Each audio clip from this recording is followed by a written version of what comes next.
From early morning, they headed towards the center of Tehran, the second of 6 days of ceremony and procession to be conducted in front of millions. National mourning for a religious and political leader. I regret a lot that I didn't come to see the leader when he was alive. I regret that a lot. I should have realized much earlier.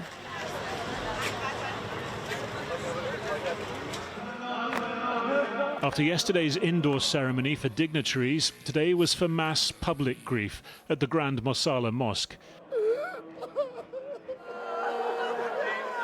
Ayatollah Ali Khamenei's coffin displayed above those of his close family, including his 14-month-old granddaughter, killed in the same airstrike on the first day of the war.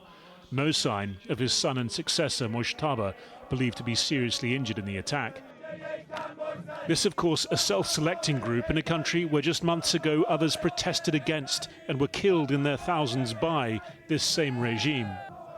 But even among the loyalists, differences, thought to reflect those at play among Iran's leaders on the current negotiations with the United States.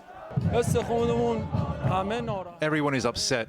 We're all grieving the loss of our supreme leader, and with all our strength, we're trying to take revenge for his blood. Let's put ourselves in the United States' place. It wants certain things. We should give some things, otherwise they'll blow up our officials. In the Strait of Hormuz, tit-for-tat strikes have subsided after last week's escalation, but the same obstacles remain. The UK and France saying their navies will now coordinate with Oman to clear mines in its waters without Iranian involvement. Iran warning against any such military movement, that crisis makers would be held accountable. Before the war, the agreed toll-free shipping lanes were in the centre of the strait, where the International Maritime Organization now believes there are about 80 Iranian mines. Iran has been demanding traffic use a northern route under its authority, last week twice firing on ships using an alternative southern route hugging the Omani coast. Oman is reported to be proposing a new system of voluntary fees based on another vital shipping lane, the Strait of Malacca, where an independent body collects contributions from countries and institutions to manage the waterway.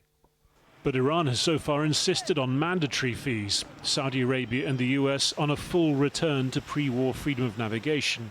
President Trump even threatening 5 weeks ago to blow up Oman if it didn't behave on the issue. Last night at a Mount Rushmore warm-up for today's 250th anniversary of independence, he was insisting US power would prevail. We beat Venezuela in one day, and we knocked the hell out of Iran. They're dying to settle. They want to settle so badly. We gave them a week off for a funeral because we're nice. It's true. It was 1989 when the Islamic Republic of Iran last mourned a leader. Then there was chaos as crowds vied to get close to the body of Ayatollah Khamenei, tearing at his shroud, tipping his body to the ground. By contrast, his successor's funeral has been carefully choreographed, a message to the world that the regime has survived this war and now intends to consolidate, not least through preserving its hold on the Strait of Hormuz. Harry Fawcett reporting there. Now, joining me now is Sanam Naraghi-Andolini, a British-Iranian expert on conflict and mediation. She's also head of the International Civil Society Action Network, which works with women peace activists in war zones. Sanam Naraghi-Andolini, thank you very much indeed for joining us. No doubt you have been watching the scenes out of Tehran pretty carefully. What do you learn? What do you glean from this? Does Iran look like a country that is somehow, in fact, more united after the events of the last few weeks and months? Well, I think certainly this ceremony is a way in which they're trying to convey a sense of unity and cohesion. And you know, people will mourn. Obviously, that this, you know, we see the crowds there. Some people might say, you know, who knows how many of the mourners are being paid to be there, etc. We don't really know. And I would say that there are others who might say that he shouldn't have been assassinated. He should have been taken to a court of law and charged for whatever crimes it is that we have observed over the last 40-odd years of Khamenei's rule. So the question of the assassination, I think, has elevated Ayatollah Khamenei to a status that he never had in Iran during his life and internationally. And this sort of choreographed funeral that we're seeing with so many representatives from the region is indicative of the fact that Iran is conveying a sense of strength. On 4th of July weekend, by the way, I think that's also quite interesting to note. So do you get the sense that it is, to some degree, manufactured? I think with Iran and Iranians, there is a degree of manufacturing. I think obviously there always is because the country, at the end of the day, we have many people who are not happy with the regime. But this war did unify people because it ended up being a war against the nation, not just about the regime and the devastation, across civilian infrastructure, the hospitals, the universities, etc. Housing in 2/3 of the areas hit in Tehran were civilian infrastructure. So the message that the Iranians got was that this was about trying to destroy the nation and the country. And yes, it's brought a degree of unity so far. And certainly listening to Harry's report, people in the street, there's a sense that, there is still a desire for some kind of revenge. So I think, the question of revenge, I think we're seeing it on both sides. The language that we hear from Trump, the language that we hear sometimes from the Iranians, this was a reluctant, what we call a hurting stalemate. Nobody, either side would have wanted to win the war.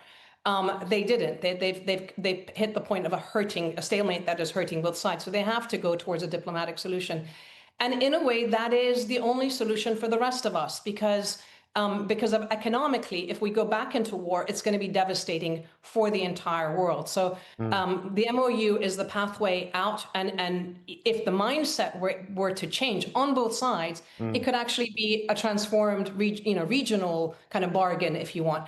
At the moment, we're not seeing necessarily the transformation either from the Iranian side or at least parts of the Iranian society and political establishment, and certainly from parts of the American establishment. But they are trying to keep that MOU in place, and I think that's important. So let's talk about Hormuz and stalemate and political intent in a moment. But firstly, just to dig a little deeper on who has kind of come out politically on top in Iran.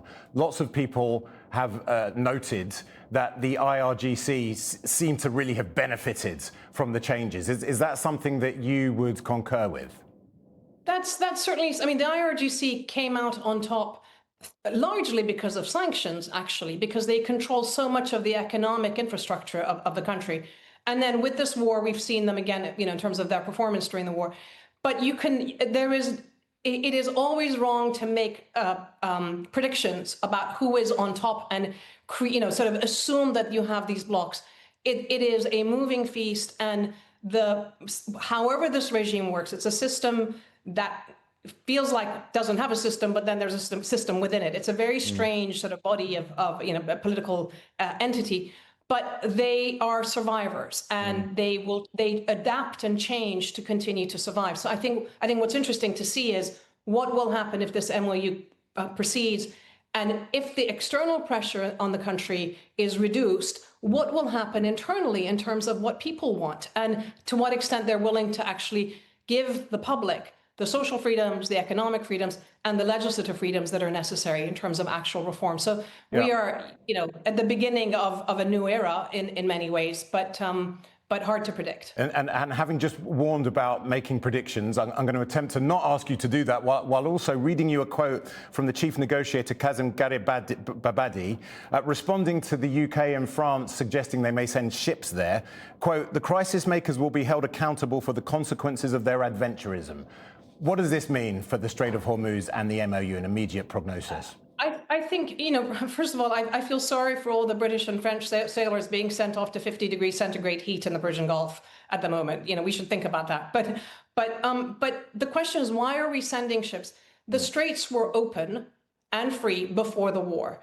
The MOU sets out a very clear path of how the straits will be open. Again, yes, they're going to charge some fees, unclear exactly what those fees are, but I think the British and the French and the rest of the world should be putting more emphasis on coming up with a diplomatic solution than trying to be there militarily, unless they're saying something along the lines of wanting to be there to help mitigate or reduce the violence if it comes out again. And a diplomatic solution is, I fear, where we may need to leave it. Sanam Naraghi-Andolini, thank you very much indeed for joining us. Appreciate your time. Thank you very much.